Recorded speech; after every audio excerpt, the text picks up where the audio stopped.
അപ്പോൾ ഈ 2019 അവിടെ നിന്ന് ഇറക്കിയ സമയത്ത് അവിടെ ഉണ്ടായിരുന്ന സ്വർണം എവിടെ പോയി? അതിനാരും മറുപടി പറയും.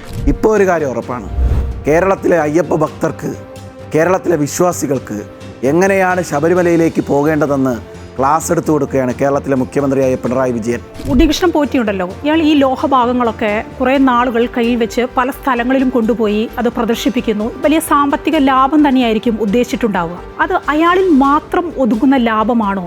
അയാൾ മാത്രമാണോ? അയാൾക്ക് പിന്നിലും വലിയൊരു ലോബി തന്നെ ഉണ്ടാവില്ലേ? ഈ കഴിഞ്ഞ 9 കൊല്ലക്കാലം കോൺഗ്രസ് എടുത്തിട്ടില്ല, BJP-ക്കാർ പിന്നെ അങ്ങനെ പൊതുവിൽ എടുക്കാറില്ല. അവരെടുത്തില്ല എന്നല്ല എല്ലാവരും കാണുന്നില്ലേ. അതുകൊണ്ട് അവർ വിചാരിക്കുന്നത് ഇതെല്ലാം എടുത്താൽ മൂന്നാമത്തെ ഗവൺമെന്റ് LDF-ന് ഉണ്ടാവില്ല എന്നാണ്. അത് മനപ്പായസം മാത്രമായിരിക്കും. 40 കൊല്ലത്തേക്കാണ് അവിടെ ഗ്യാരണ്ടി. അതുകൊണ്ട് അവിടെ കൊണ്ടുപോയാൽ അത് യാതൊരു പണവും ഇല്ലാതെ തിരിച്ച് അത് ചെയ്യാൻ വേണ്ടി കഴിയും എന്ന് അദ്ദേഹം പറയുന്നു. അങ്ങനെ പറഞ്ഞപ്പോൾ ചെയ്തിരിക്കുന്നത് എന്താണെന്നുള്ളത് അപ്പോഴാണ് വീണ്ടും സംശയം വരുന്നത്. 2019 ഈ പാളികൾ കൊണ്ടുപോയത് ഇതേ ഉണ്ണികൃഷ്ണൻ പോറ്റി തന്നെയാണ്. അന്നും അദ്ദേഹത്തിന് അറിയാമല്ലോ ഈ 40 കൊല്ലം നിൽക്കും ഇത് എന്നറിയാം, ഒരേ സ്ഥലത്ത് തന്നെയാണ്. പിന്നെ എന്തുകൊണ്ടാണ് 40 കൊല്ലം ആവുന്നതിന് മുമ്പ് വീണ്ടും 2025 കേടുപാടുകൾ തീർക്കാൻ കൊണ്ടുപോകുന്നത്? അതും ഒരേ ഉണ്ണികൃഷ്ണൻ പോറ്റി തന്നെയാണ്. ഇപ്രാവശ്യം അന്വേഷിക്കുമ്പോൾ അവർ കൃത്യമായിട്ട് ഒരു കാര്യം ചെയ്തു.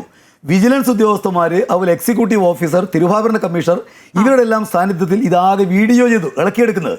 എന്നിട്ട് അതിനെ മഹസർ തയ്യാറാക്കി. എന്നിട്ട് ഈ സാധനങ്ങളെല്ലാം തന്നെ കൃത്യമായി രേഖപ്പെടുത്തി അത് ബന്ദോബസ്ത് ചെയ്തു. ബന്ദോബസ്ത് ചെയ്തിട്ട് ഈ ആളുകളെല്ലാം ചേർത്ത് വിജിലൻസ് ഉദ്യോഗസ്ഥന്മാരടക്കമാണ് ഇത് പറയുന്ന സ്ഥലത്തേക്ക് കൊണ്ടുപോകുന്നത്. അവിടെ ഇത് ഇറക്കുന്നതിന് മുമ്പ് മഹസർ ചെയ്തിട്ടുണ്ട്, വീഡിയോ ചെയ്തിട്ടുണ്ട്. എന്നിട്ട് ഓരോ വർക്കും മഹസർ ചെയ്തിട്ടുണ്ട്, ഓരോ വർക്കും വീഡിയോ ചെയ്തിട്ടുണ്ട്. ഓരോ വർക്ക് സംബന്ധിച്ചും നടന്നതിന് ശേഷമുള്ള അതിൻ്റെ പ്രൊസീഡിങ്സ് പൂർണ്ണമായി രേഖപ്പെടുത്തിയിട്ടുണ്ട്. വീണ്ടും ബന്ദോബസ്ത് ചെയ്തിട്ടുണ്ട്. അതിവിടെ കൊണ്ടുവന്ന് ഹൈക്കോടതി അനുമതിയോടെയാണ്. അവിടെ കൊണ്ടുവന്ന് വെറുതെയല്ല, ഹൈക്കോടതി അനുമതിയോടുകൂടി അതിപ്പോൾ സൂക്ഷിച്ചിരിക്കുന്ന അവിടെയുള്ള നിലവറയിലാണ്. അതിപ്പോൾ പിന്നെ പുറത്ത് കൊണ്ടുവന്ന് വെക്കാം എന്ന് ഹൈക്കോടതി സമ്മതിച്ചിട്ടുണ്ട്. അതിന് നടപടി നടക്കുന്നത് പ്രശാന്ത് പറഞ്ഞിട്ടുണ്ട്. അതുകൊണ്ട് 25 നടന്ന കാര്യങ്ങളുമായി ബന്ധപ്പെട്ടുകൊണ്ട് ഇതുവരെ പ്രതിപക്ഷ നേതാവ് പോലും ഒന്നും ആക്ഷേപം ഉന്നയിച്ചിട്ടില്ല. അവിടെ നിങ്ങളിപ്പോൾ പുതുതായിട്ട് ആക്ഷേപം ഉന്നയിക്കേണ്ട കാര്യമില്ല. 25 കാര്യം സുതാര്യമാണ്. ഞാൻ മാഷിലേക്ക് വരാം. അഖിൽ, സ്വർണ്ണ കച്ചവടം എന്ന് തന്നെ വേണം ഇതിന് പറയാൻ. ഈ സ്വർണ്ണ കവർച്ചയെ വലിയൊരു കച്ചവടം പോലെ തന്നെയാണ് നടന്നിരിക്കുന്നത്. ഇന്നിപ്പോൾ പ്രതിപക്ഷ നേതാവും അങ്ങനെ പറയുന്നത് കേട്ടു. അതിൻ്റെ ഭാഗമായി ഒരു വിശ്വാസ സംരക്ഷണ ജാഥയിലേക്കൊക്കെ കോൺഗ്രസ് പോകുന്നു എന്ന് പറയുന്നു. UDF കാലത്തെ ഇടപാടുകളും അന്വേഷിക്കണമെന്ന് ദേവസ്വം ബോർഡ് പ്രസിഡന്റ് പറഞ്ഞതിന് പിന്നാലെയാണ് VD സതീശൻ ഇത് പറഞ്ഞത്. അല്ലെ മായ, ഒരു കാര്യം പ്രിയപ്പെട്ട മാഷ് പറയുന്ന പോലെ ഒരു കാര്യത്തിനകത്ത് അദ്ദേഹം അത്രമാത്രം കൃത്യമായി ദേവസ്വം ബോർഡ് കണക്കുകളെല്ലാം തന്നെ രേഖപ്പെടുത്തി ഇറക്കിക്കൊണ്ട് പോകുന്നപ്പോഴും കൊണ്ടുവച്ചപ്പോഴും ഒക്കെ കൊണ്ടുപോയിട്ടുണ്ടെങ്കിൽ 1998 വിജയമല്യ കൊണ്ടുവന്ന് പൂശിയ 30 കിലോ വരുന്ന 100 പവൻ സ്വർണം ഉൾപ്പെടെയുള്ള കാര്യങ്ങൾ എന്തുകൊണ്ട് 2019 ഇതേ സ്മാർട്ട് ക്രിയേഷനിലേക്ക് ചെല്ലുമ്പോൾ ഈ സ്മാർട്ട് ക്രിയേഷൻ്റെ പ്രതിനിധി പറഞ്ഞ കാര്യങ്ങളൊന്നും നമ്മൾ ശ്രദ്ധിക്കാതെ പോകരുത്. അവർ ഒരു പ്രാവശ്യമെങ്കിലും ഏതെങ്കിലും തരത്തിൽ സ്വർണം പൂശുകയോ സ്വർണം അതിനകത്ത് ബിൽറ്റ് ചെയ്യുകയോ ചെയ്തിട്ടുണ്ടെങ്കിൽ ഞങ്ങൾ പിന്നെ അതിവിടെ ഉപയോഗിക്കില്ല, ഞങ്ങൾ അത്തരം കാര്യങ്ങളിലേക്ക് പിന്നെ സ്വർണം പൂശാനായി ഞങ്ങൾ തയ്യാറാകാറില്ല, ഞങ്ങൾ ഇവിടെ ചെമ്പായിട്ട് കൊണ്ടുവരുന്നതിലേക്ക് മാത്രമാണ് സ്വർണം പൂശുന്നത്. അപ്പോൾ അവിടെ ഉണ്ടായിരുന്ന ഈ പറയുന്ന വിജയമല്യ പൂശി എന്ന് പറയപ്പെടുന്ന, വിജയമല്യ ബിൽറ്റ് ചെയ്തു എന്ന് പറയപ്പെടുന്ന, ആദ്യം ഗ്ലാഡ് ചെയ്തു എന്ന് പറയപ്പെടുന്ന ആ സ്വർണം എവിടെ പോയി?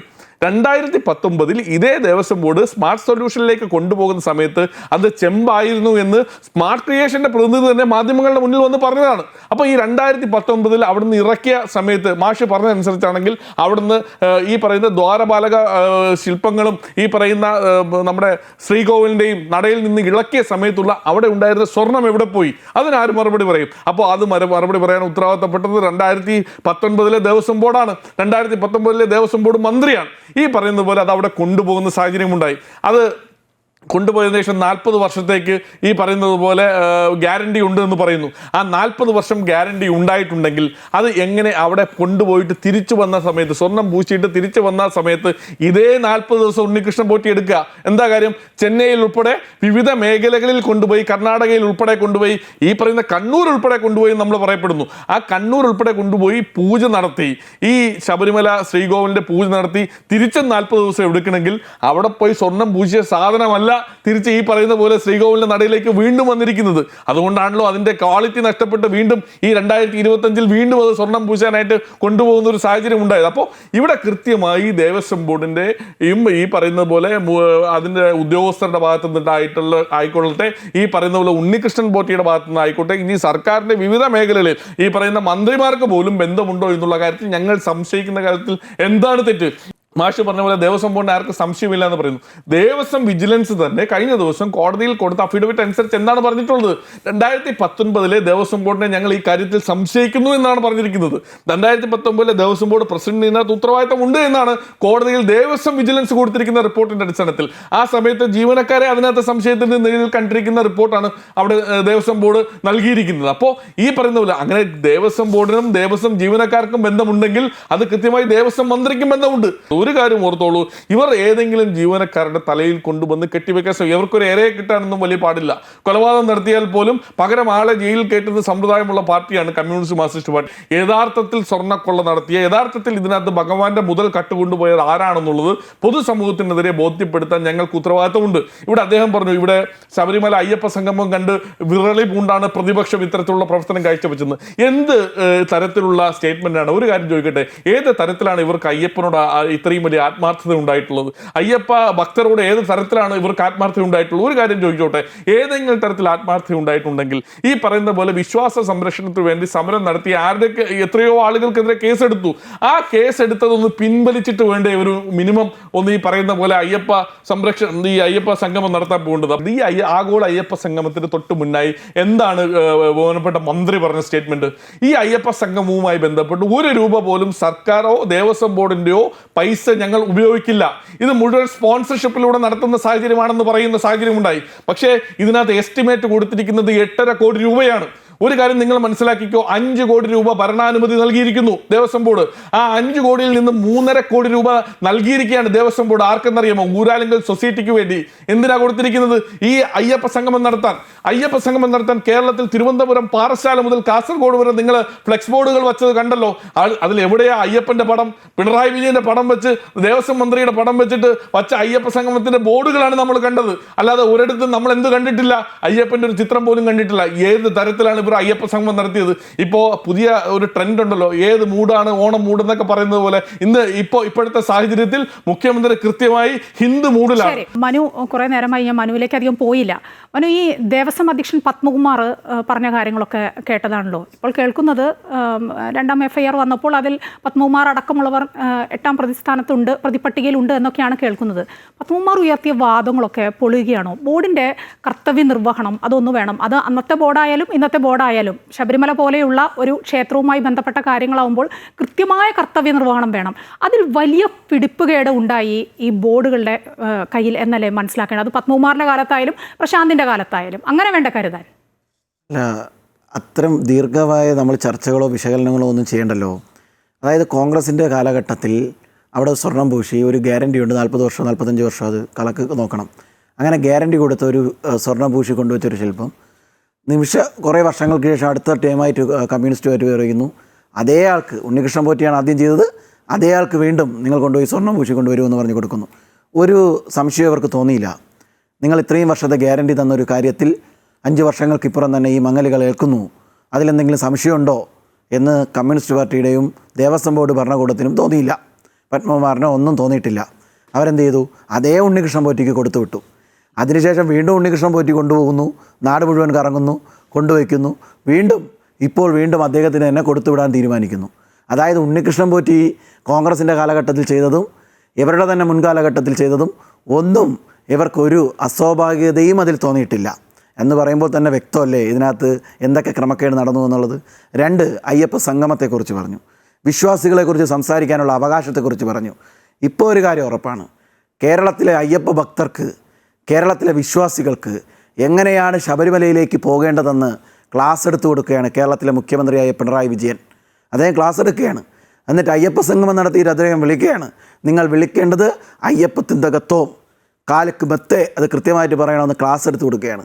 2 പള്ളികൾ പൊളിക്കുന്നു. ഏതൊരു ചർച്ചയിലും ഉയർന്നു വരുമ്പോൾ ആ ചർച്ച മാറ്റുന്നതിന് വേണ്ടി എന്തെങ്കിലുമൊക്കെ വിളിച്ചു പറയുന്ന മാനസികാവസ്ഥയിലേക്ക് ചില നേതൃത്വം മാറരുത് എന്ന അഭ്യർത്ഥന എനിക്കുണ്ട്. നിങ്ങൾ എന്തെങ്കിലും പറയുന്നതിനെ കുറിച്ചില്ല.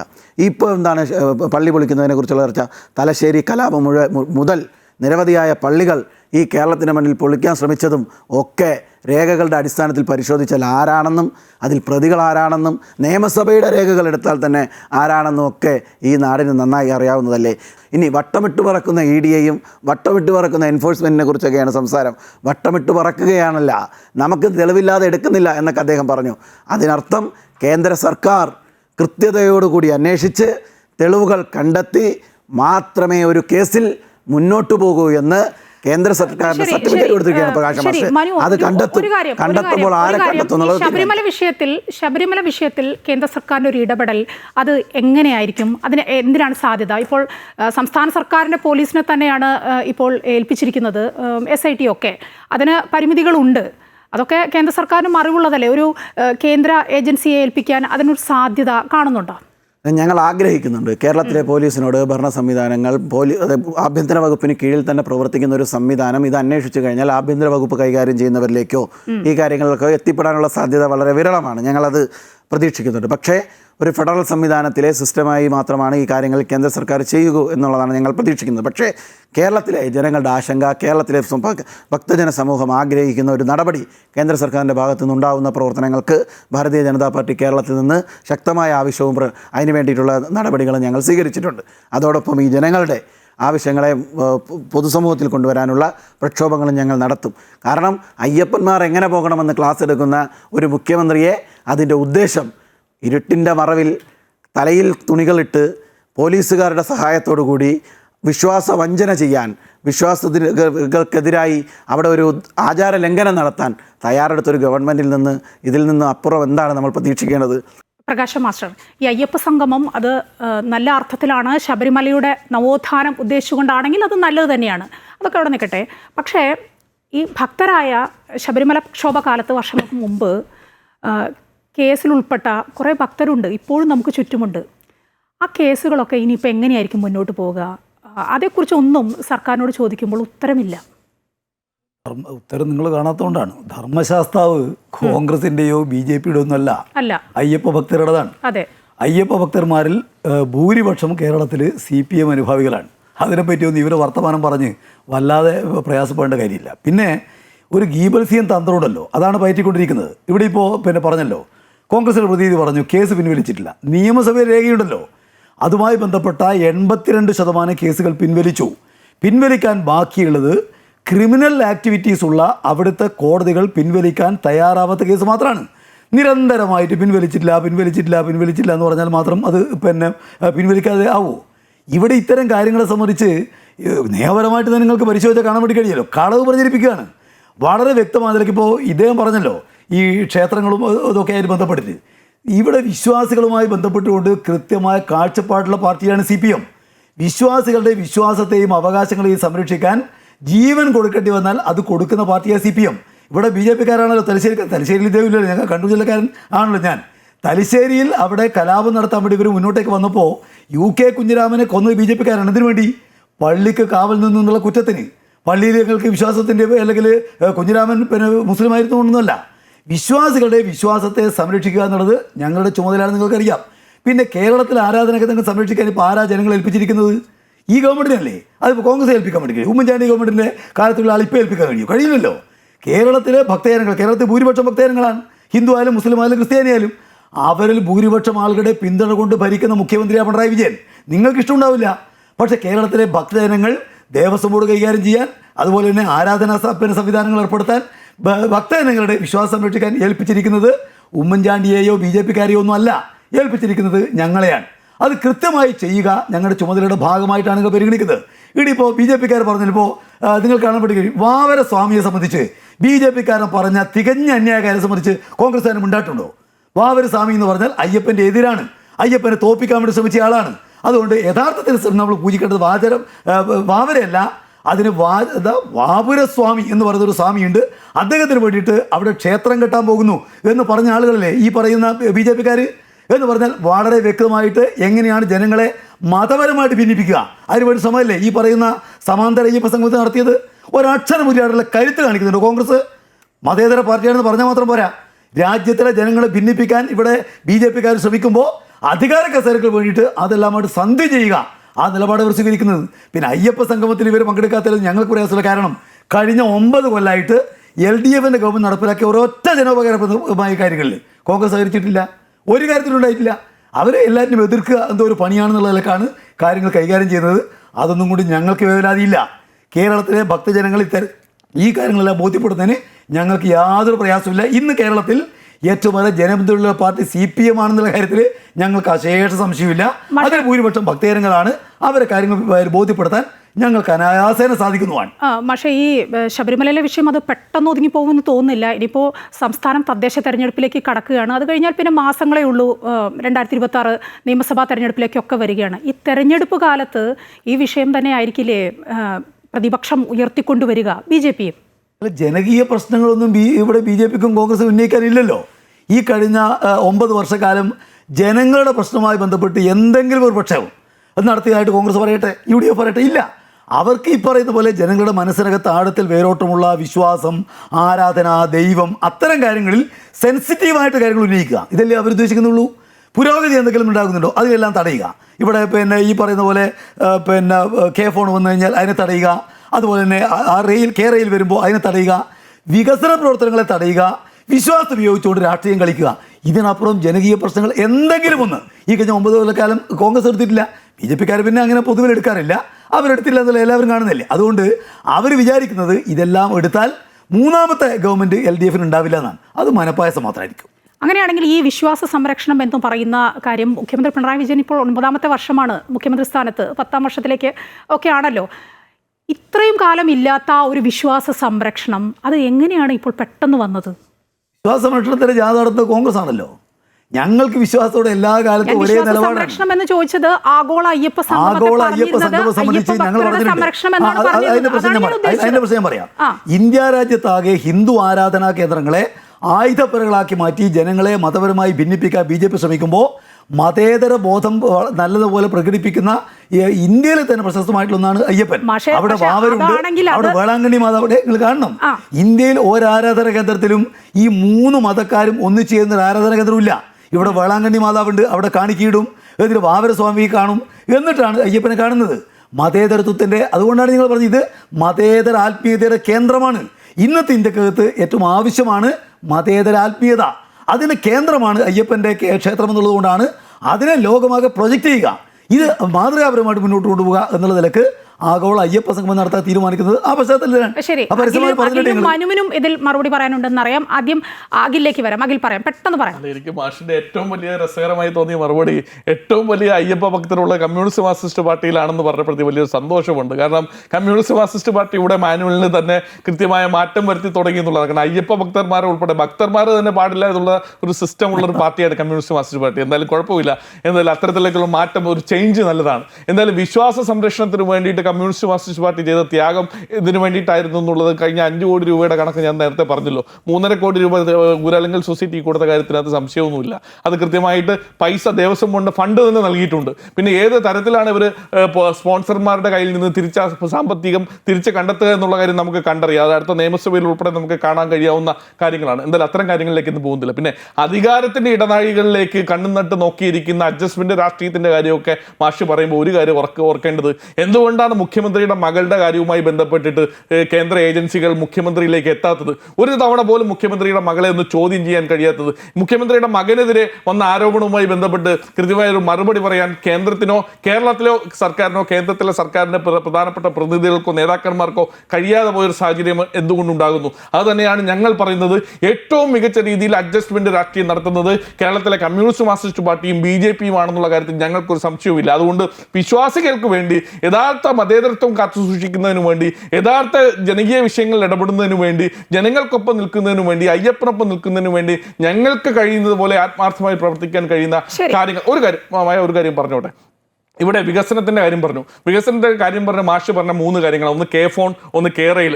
ഈ പിന്നെ അത് രണ്ടുമാണ് പ്രധാനമായി അദ്ദേഹം പറഞ്ഞത്. ഈ K-ഫോണുമായി ബന്ധപ്പെട്ട് നമ്മൾ കുറെ 9 വർഷമായി കേൾക്കുന്നു. എവിടെയാണ് K-ഫോൺ എവിടെയാണെന്നുള്ള കാര്യം നമ്മൾ ചോദിക്കേണ്ടതുണ്ട്. K-റെയിൽ എന്തുകൊണ്ട് നടക്കുന്നില്ല?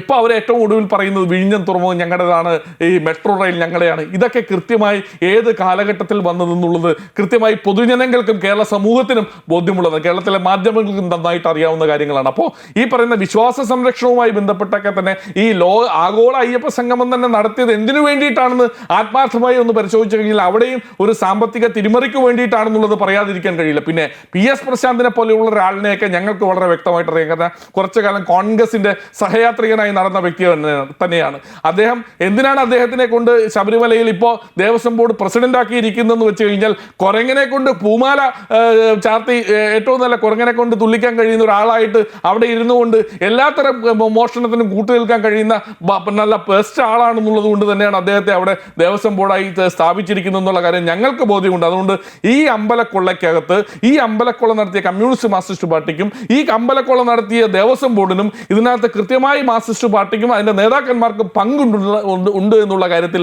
ഞങ്ങൾ ആവർത്തിച്ച് പറഞ്ഞുകൊണ്ടേയിരിക്കും. വിശ്വാസ സംരക്ഷണ ജാഥ ഞങ്ങൾ ഇന്ന് ആരംഭിച്ചിരിക്കുകയാണ്. അത് കേരളത്തിലെ ജനങ്ങളെ വിശ്വാസികളായിട്ടുള്ള ജനങ്ങൾക്കും വേണ്ടിയിട്ടാണ്. കേരളത്തിലെ അയ്യപ്പന്റെ മുതൽ കട്ടു എന്നുള്ള കാര്യത്തിൽ ഒരു സംശയവും വേണ്ട. അമ്പലത്തിലെ സ്വർണം എവിടെ പോയി എന്നുള്ളതിന് മറുപടി പറയാൻ കമ്മ്യൂണിസ്റ്റ് മാർക്സിസ്റ്റ് പാർട്ടിക്ക് എന്തുകൊണ്ട് കഴിയുന്നില്ല? ദേവസ്വം ബോർഡ് ഒരു ക്ലാരിറ്റിയോടുകൂടി മറുപടി പറയാൻ എന്തുകൊണ്ട് കഴിയുന്നില്ല? ഇപ്പോൾ നമ്മുടെ വീട്ടിൽ ഒരു സ്വർണ്ണം നമ്മുടെ അലമാരയിൽ ഇരിക്കുന്ന അല്ലെങ്കിൽ നമ്മുടെ ലോക്കറിൽ ഇരിക്കുന്ന സ്വർണം നമ്മൾ ആരെങ്കിലും നമുക്ക് അത്രയും വിശ്വാസമില്ലാത്ത ഒരാളുടെ കയ്യിലേക്ക് കൊടുത്തു വിടുമോ? ഒന്ന് ബാങ്കിൽ പണയം വെക്കാനെങ്കിലും കൊടുത്തു വിടുമോ? അപ്പോൾ അത്തരത്തിൽ വിശ്വാസമില്ലാത്ത ആളുടെ കയ്യിൽ, പരിചയമില്ലാത്ത ആളുടെ കയ്യിൽ, ബന്ധമില്ലാത്ത ആളുടെ കയ്യിൽ ഒരു സ്വർണം, ഇത്രയും വലിയ സ്വർണം കൊടുത്തുവിടാൻ തയ്യാറായിട്ടുണ്ടെങ്കിൽ ആ സർക്കാരിനും ആ ദേവസ്വം ബോർഡിനും ഏറ്റവും വേണ്ടപ്പെട്ട ആള് തന്നെയാണ് ഉണ്ണികൃഷ്ണൻ പോറ്റി എന്നുള്ളത് ഞങ്ങളുടെ ആരോപണമാണ്. അതല്ല എന്ന് തെളിയിക്കേണ്ട ഉത്തരവാദിത്തം ഈ ഗവൺമെന്റിനും ഇതിന്റെ മന്ത്രിക്കും ഇതിന്റെ ദേവസ്വം ബോർഡ് പ്രസിഡന്റുമാണ്. അത് ഞങ്ങൾ ആവർത്തിച്ചുകൊണ്ടേയിരിക്കും. മനുവിന് പറയാം, മാഷ് പറഞ്ഞതിനുള്ള മറുപടി പറയാം. അല്ല, മാഷ് പറഞ്ഞതിൽ കുറേ കാര്യങ്ങളുണ്ട്. ഞാൻ എല്ലാ കാര്യങ്ങളിലും മറുപടി പറയുന്നില്ല.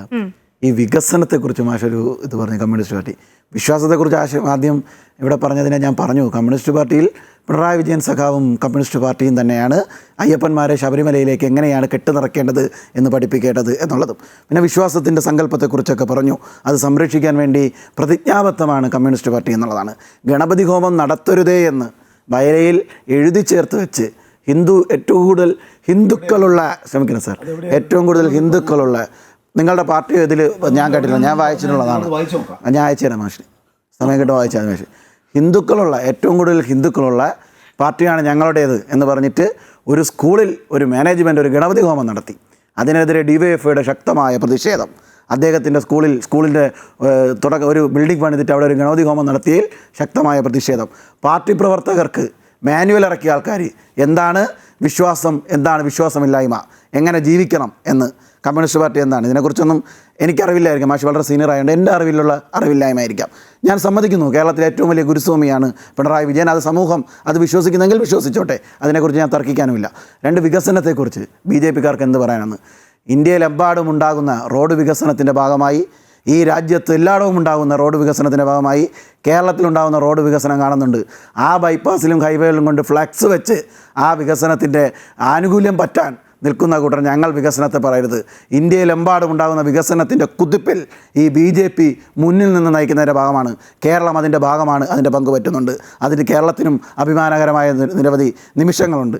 അതുകൊണ്ട് വികസനത്തിൻ്റെ പേര് പറഞ്ഞ് ട്രാക്ടറിനെ എതിർത്ത്, കമ്പ്യൂട്ടറിനെ എതിർത്ത് ഈ നാട്ടിലെ 27% യുവാക്കളെ തൊഴിൽ രഹിതരായി മാറ്റിയ ഒരു ഭരണകൂടം ഞങ്ങളോട് സംസാരിക്കരുത്. 9% യുവതികളായിട്ടുള്ള അഭ്യസ്തവിദ്യരായിട്ടുള്ള സ്ത്രീകൾ കേരളത്തിൽ തൊഴിലില്ലാതെ നടക്കുന്ന ഒരു നാടിനെ സൃഷ്ടിച്ച് നിങ്ങൾ ഞങ്ങളോട് സംസാരിക്കരുത്. യുവാക്കളെയും യുവതികളെയും തൊഴിൽ രഹിതരാക്കി കേരളത്തിലെ ഇൻവെസ്റ്റ്മെൻറ്റുകളെ തകർത്ത് ഇങ്ങനെ മുന്നോട്ട് പോവുകയും കൊള്ളയും കള്ളവും നടത്തി ശബരിമല പോലുള്ള വിശ്വാസ ഇടങ്ങളെ ഇല്ലാതാക്കുകയും ചെയ്യുന്നു. ലോകത്തിൻ്റെ മുന്നിൽ അഭിമാനകരമായ പൈതൃകമാണ് ശബരിമല എന്നാണല്ലോ ഇന്ന് മാഷിവിടെ സൂചിപ്പിച്ചത്. ഇതേ ശബരിമലയിലല്ലേ ഇരുട്ടിൻ്റെ മറവിൽ ആ വിശ്വാസികളുടെ നെഞ്ചത്ത് ചവിട്ടി നിങ്ങൾ സ്ത്രീകളായിട്ടുള്ള അവിശ്വാസികളായ ആളുകളെ തലയിൽ മുന്നിട്ട് കൊണ്ട് കയറ്റിയത്? എന്തേ അന്ന് നിങ്ങൾക്ക് തോന്നിയില്ല? ലോകത്തിൻ്റെ മുഴുവൻ എടുത്തു കാണിക്കാൻ പറ്റുന്ന വിശ്വാസത്തിൻ്റെ കേന്ദ്രമാണ് ഇതെന്ന് അയ്യപ്പനുണ്ടോ എന്ന് പോലും ചോദിച്ചവർ, അയ്യപ്പൻ എന്ന് പറയുന്നത് എവിടെ എന്ന് ചോദിച്ചവർ, അത് കല്യാണം കഴിച്ചുപോയ നിത്യബ്രഹ്മചാരി അല്ല എന്ന് വിളിച്ചു പറയാൻ പാർട്ടി സമ്മേളനങ്ങൾ ഉപയോഗപ്പെടുത്തിയവർ ഇന്ന് വിശ്വാസത്തിൻ്റെ മുൻനിര പോരാളികളായി വന്നു നിൽക്കുകയാണ്. അത് ഈ നാട് നിങ്ങൾക്ക് നൽകിയ അനുഭവത്തിൻ്റെ ഭാഗമാണ്. ഈ നാട്ടിലെ ജനങ്ങൾ നിങ്ങൾക്ക് നൽകിയ പാഠത്തിൻ്റെ ഭാഗമാണ്. പക്ഷേ നിങ്ങൾ കാണിക്കുന്ന ഗിമ്മിക്കുകൾക്ക് മുന്നിൽ കൂട്ടുപിടിച്ച് മുന്നോട്ട് വരാൻ ഈ കേരളീയ സമൂഹം ഇനി ഉണ്ടാവില്ല എന്ന് വരും ദിവസങ്ങളിൽ നിങ്ങൾക്ക് ബോധ്യമാവും. ആ ബോധ്യമാവുമ്പോൾ നിങ്ങൾ അതിനെക്കുറിച്ച് ചർച്ച ചെയ്യാമെന്ന് മാത്രം സൂചിപ്പിക്കുന്നു. നമുക്ക് ചർച്ച അവസാനിപ്പിക്കാനുള്ള സമയമായി. ഞാൻ മാഷിലേക്കൊന്ന് വരികയാണ്. പ്രകാശ മാഷേ, ഈ ഉണ്ണികൃഷ്ണൻ പോറ്റിയുണ്ടല്ലോ, ഇയാൾ ഈ ലോഹഭാഗങ്ങളൊക്കെ നമ്മൾ നേരത്തെ പറഞ്ഞ പോലെ കുറേ നാളുകൾ കയ്യിൽ വെച്ച് പല സ്ഥലങ്ങളിലും കൊണ്ടുപോയി അത് പ്രദർശിപ്പിക്കുന്നു. ഇത്തരത്തിലുള്ള കാര്യങ്ങളൊക്കെ നടത്തി അങ്ങനെ വലിയൊരു കച്ചവടം തന്നെയാണ് നടന്നിരിക്കുന്നത്. അയാൾ വലിയ സാമ്പത്തിക ലാഭം തന്നെയായിരിക്കും ഉദ്ദേശിച്ചിട്ടുണ്ടാവുക. അങ്ങനെ ലാഭം നേടുമ്പോൾ അത് അയാളിൽ മാത്രം ഒതുങ്ങുന്ന ലാഭമാണോ? അയാൾ മാത്രമാണോ? അയാൾക്ക് പിന്നിലും വലിയൊരു ലോബി തന്നെ ഉണ്ടാവില്ലേ? അതിലേക്കാണ് ഇപ്പോൾ അന്വേഷണം പോകുന്നത് എന്നൊക്കെ ആയിരിക്കും മാഷ് പറയാൻ പോകുന്നത്, എനിക്കറിയാം. അതിപ്പോൾ നമ്മൾ നിൽക്കുന്നത് ഉദ്യോഗസ്ഥരിൽ മാത്രമാണ്. പക്ഷേ ഈ ഉണ്ണികൃഷ്ണൻ പോറ്റിയിലോ അല്ലെങ്കിൽ ഈ ഉദ്യോഗസ്ഥരിലോ മാത്രം നിൽക്കുന്നതാണോ ഈ ലാഭത്തിൻ്റെ വിഹിതം? അത് വലിയ തലങ്ങളിലേക്കും എത്താൻ സാധ്യതയില്ലേ? ഞാൻ പേരുകൾ പറയുന്നില്ല, നമുക്കങ്ങനെ പറയാൻ ഇപ്പോൾ നമ്മുടെ കയ്യിൽ തെളിവുകളൊന്നുമില്ല. പക്ഷേ ഇത്തരത്തിലൊരു വലിയ കളവ് നടക്കുമ്പോൾ അതിനല്ലേ സാധ്യത? അത് വലിയ തലങ്ങളിലേക്ക് എത്തിയിട്ടുണ്ടാവില്ലേ? കമ്മ്യൂണിസ്റ്റ് പാർട്ടി അറിയുന്നവർക്കെല്ലാം അറിയാം, ഒരു രൂപയുടെ അഴിമതി പോലും കണ്ടുപിടിച്ചാൽ അയാൾ ഈ പാർട്ടിക്കകത്ത് വെക്കാത്ത പാർട്ടിയാണ് കമ്മ്യൂണിസ്റ്റ് പാർട്ടി. അങ്ങനെ അവകാശപ്പെടാൻ മറ്റൊരു പാർട്ടിക്കും സാധ്യമല്ല. അതുകൊണ്ട് ആർക്കെങ്കിലും ഉത്തരവാദിത്വം ഉണ്ടെങ്കിൽ അക്കാര്യത്തിലൊന്നും ഒരു വിട്ടുവീഴ്ചയും കാണിക്കുന്ന പാർട്ടിയല്ല ഈ പാർട്ടി. പിന്നെ തൊഴിലില്ലായ്മയെ സംബന്ധിച്ച് 2 കോടി പേർക്ക് പണി കൊടുക്കുമെന്ന് പറഞ്ഞിട്ട് 11 കൊല്ലം കൊണ്ട് 1 കോടി പേർക്ക് ഒരു കൊല്ലത്തിൽ 2 കോടി കൊടുക്കാത്ത ഈ നരേന്ദ്രമോദിയുടെ ആളുകൾക്ക് ഇത് പറയാൻ എന്താ അവകാശം? ഇന്ത്യയിൽ കഴിഞ്ഞ കൊല്ലം ഏറ്റവും ഏറെ പേർക്ക് PSC നിയമനം കൊടുത്തത് കേരളമാണ് എന്ന് പറഞ്ഞ വേറെ ആരുമല്ല, UPSC ആണ് ഈ കമ്മീഷൻ്റെ. പിന്നെ വികസനം, ഏത് വികസനത്തെക്കുറിച്ച് ഞങ്ങൾ പറയുന്നത്? ഇവിടെ വിഴിഞ്ഞം തുറമുഖത്തിൽ 5 പൈസ UDFൻ്റെ ഗവൺമെൻറ് ചെലവഴിച്ചതാണോ? LDF ഗവൺമെൻറ്റ് വന്നപ്പോഴല്ലേ പണി ആരംഭിച്ചത്? NHന്റെ വികസനത്തിൽ 6000 കോടി മറ്റെവിടെയും കൊടുക്കാത്ത രൂപത്തിൽ ഈ കേരളത്തെ കൊണ്ട് കൊടുപ്പിച്ചത് കേന്ദ്ര ഗവൺമെൻറ്റല്ലേ? ഈ കേരളത്തിനകത്ത് ഇപ്പോൾ ജലപാത, അതുപോലെ തന്നെ നമ്മുടെ മലയോര ഹൈവേ, അതുപോലെ തീരദേശ ഹൈവേ, എന്തെന്ത് എല്ലാം നരേന്ദ്രമോദിയുടെ വികസനത്തിന്റെ വസന്തകാലമാണ്. ഈ മലയോര ഹൈവേക്ക് ഒരു പൈസ നിങ്ങളില്ല, ജലപാതക്കും ഇല്ല ഒരു പൈസ, ഒന്നിനുമില്ല ഒരു 5 പൈസ അതിനകത്തൊന്നുമില്ല. ഇവിടെ കേരളത്തിന്റെ ഒരു വികസന വസന്തത്തെയാണ് പിന്നിട്ട് 9 കൊല്ലക്കാലമാണ് കേരളം നേരിടുന്നത്. പിന്നെ കേരളം എന്ന് പറഞ്ഞാൽ ഇന്ത്യക്ക് പുറത്തൊന്നുമല്ല. നരേന്ദ്രമോദി ഇന്ത്യയിലെ പ്രധാനമന്ത്രി ഒന്നും ഞങ്ങളുടെ പ്രധാനമന്ത്രിയില്ലേ? ഞങ്ങളുടെ സമ്പത്തും കൂടി കൊണ്ടല്ലേ അദ്ദേഹം ഭരിക്കുന്നത്. അതുകൊണ്ട് പിന്നെ എന്തോ കേരളം പിന്നെ മാറ്റി നിൽക്കുന്ന ആൾ ഓർക്കൊന്നും കൊടുക്കേണ്ട, അതല്ല, ഞങ്ങളും ഇന്ത്യക്കാരാണ്, ഞങ്ങൾ വീട് നിങ്ങൾക്ക് തരണ്ടേ? പിന്നെ അതെന്തോ ഇതിന് ഔദാര്യമൊന്നുമല്ല. BJPക്കാരൻ RSS ഓഫീസൊന്നും തരുന്നില്ല. ഇന്ത്യക്കാരെന്നുള്ളതൊക്കെ കിട്ടേണ്ടതാണ്, അത് തരുന്നില്ല. അത് ഞങ്ങളുടെ ആക്ഷേപം. ഈ കേരളത്തിന് അവകാശപ്പെട്ട് തരുന്നില്ല. രാജ്യത്താകെ ദുരന്തം ഉണ്ടാകുമ്പോൾ ഇഷ്ടം പോലെ പണം, കേരളത്തിൽ ദുരന്തം 5 പൈസയില്ല മുണ്ടെങ്കിൽ നമ്മൾ കണ്ടല്ലോ. അതുകൊണ്ട് അതിനെപ്പറ്റിയൊന്നും പറയണ്ട. നിങ്ങൾ കേരളത്തെ യഥാർത്ഥത്തിൽ അവഗണിക്കുകയാണ്. കേരളം ഭരിക്കുന്ന LDF ആണെന്നുള്ളതുകൊണ്ട് കേരളത്തോട് ശത്രുതാപരമായി പെരുമാറാൻ പിന്തുണ പൂർണ്ണമായിട്ട് UDFനാണ്. അവർക്കും ഞങ്ങളെ കുറ്റം പറയാൻ വേണ്ടിയിട്ട് സാധിക്കണമെങ്കിൽ അതിന് കൊടുക്കുക എന്നുള്ളത്. ഇതെല്ലാം കൃത്യമായിട്ട് കേരളം മനസ്സിലാക്കും. തീർച്ചയായിട്ടും ഇതിനെല്ലാം കൃത്യമായ മറുപടി കേരളത്തിലെ ജനങ്ങൾ കൊടുക്കും. കാരണം കേരളം വിദ്യാസമ്പന്നരുടെ നാടാണ്, കാര്യങ്ങളെ കൃത്യമായി ചിന്തിക്കാൻ വേണ്ടി കഴിയുന്നവരുടെ നാടാണ്. അതുകൊണ്ടാണ് 1.5 കൊല്ലക്കാലം നിരന്തരമായിട്ട് പിണറായി വിജയനെ വേട്ടയാടാൻ നിങ്ങളെല്ലാം ശ്രമിച്ചിട്ടും കേരളത്തിലെ ജനങ്ങൾ അദ്ദേഹത്തെ കേരള ചരിത്രത്തിൽ ആദ്യമായിട്ട് 2ാം ഊഴം ഏൽപ്പിച്ചത്. 3ാം ഊഴവും അദ്ദേഹത്തെ ഏൽപ്പിക്കുന്നത് തടയാൻ നിങ്ങൾ എന്ത് വിചാരിച്ചാലും സാധ്യമല്ല. വരും ദിവസങ്ങൾ അത് തെളിയിക്കപ്പെടുക തന്നെ ചെയ്യും. ഏതായാലും സംസ്ഥാനം തദ്ദേശ തെരഞ്ഞെടുപ്പിലേക്കും 2026 നിയമസഭാ തെരഞ്ഞെടുപ്പിലേക്കൊക്കെ നീങ്ങുന്ന ഒരു ഘട്ടത്തിൽ ശബരിമല വിഷയത്തിൽ ഒരു മഞ്ഞുരുകൾ എളുപ്പമാവുമെന്ന് തോന്നുന്നില്ല. വരും ദിവസങ്ങളിൽ SIT അന്വേഷണമൊക്കെ എങ്ങനെ പോകും, കോടതി എന്തു പറയുമെന്നൊക്കെ നമുക്ക് നോക്കിക്കാണാം. ചർച്ചയിൽ പങ്കെടുത്ത എല്ലാ അതിഥികൾക്കും നന്ദി.